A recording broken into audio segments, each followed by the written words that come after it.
దేవుని నామానికి మహిమ కలుగుతుంది. ప్రస్తుతం మీరు చూస్తా ఉన్నారు ఎర్రపోలో ఉన్నటువంటి పేతురు ఇంటి వద్దకు వెళ్తా ఉన్నా. మనకు గూగుల్లో సీమోన్ ఎక్కడైతే మనకు చర్మపాడైన సీమోన్ ఉందో ఈ పిక్చర్నే చూపిస్తారు. వాస్తవానికి సీమోన్ ఇల్లు కింద ఉంటుంది, చూద్దాం రండి. అదే మనకు కనబడుతున్నది అది మెడిటేరియన్ సీ అన్నమాట. మనం యాఫో పట్టణంలో ఉన్నాము, అది మెడిటేరియన్ సీ. చూస్తా వెళ్ళి సీమోన్ యొక్క ఇల్లు పేతురు ఎక్కడైతే నివసించారో అక్కడికి వెళ్దాం రండి. కిందకు వెళ్ళినట్లయితే ఇక్కడ పేతురు కొంతకాలం సీమోని ఇంట నివసించినట్లుగా మనం చూస్తూ ఉంటాం అన్నమాట. అనేకమైన అద్భుత కార్యాలు ఈ యాఫో పట్టణంలో జరిపించాడు. ఈ ప్రాంతం అంతటినీ కూడా దేవుని యొక్క విశ్వాసంలోనికి నడిపించాడు అన్నమాట పేతురు. కనుక ఈ పేతురు ఎక్కడి నుండి పరిచయం చేశాడు? ఇక్కడే ఈ పట్టణంలోనే తబిత అనబడినటువంటి ద్వారకా సహోదరి చనిపోతే ఆవిడ కూడా తిరిగి బ్రతికినట్లుగా మనం చూస్తాం.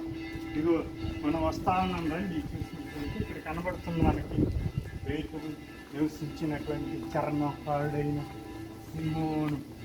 ఇదిగో మీరు చూస్తూ ఉన్నారు, ఇదే చర్మకారుడైన సీమోను ఇల్లు. చక్కటి టవర్ కూడా పై నిర్మించటం జరిగింది, మీరు చూస్తూ ఉన్నారు.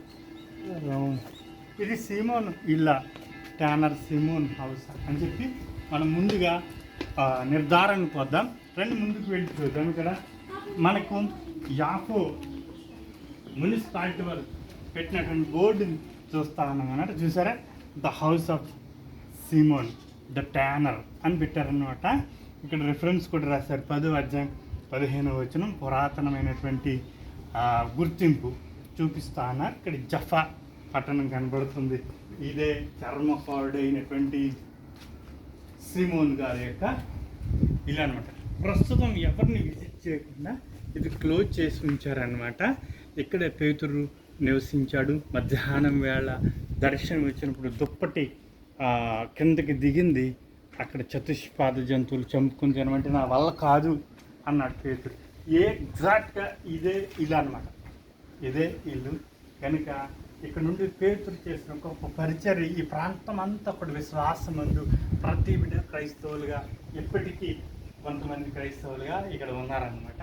ఇవి మీ అందరికీ కూడా యాఫోలోని చర్మకోడైన సీమోని ఇంటి వద్ద నుండి పేతురు పరిచర్య చేసిన ఇంటి వద్ద నుండి నా శుభాలు తెలియపరచం ప్రభువులను దీవించునుగా.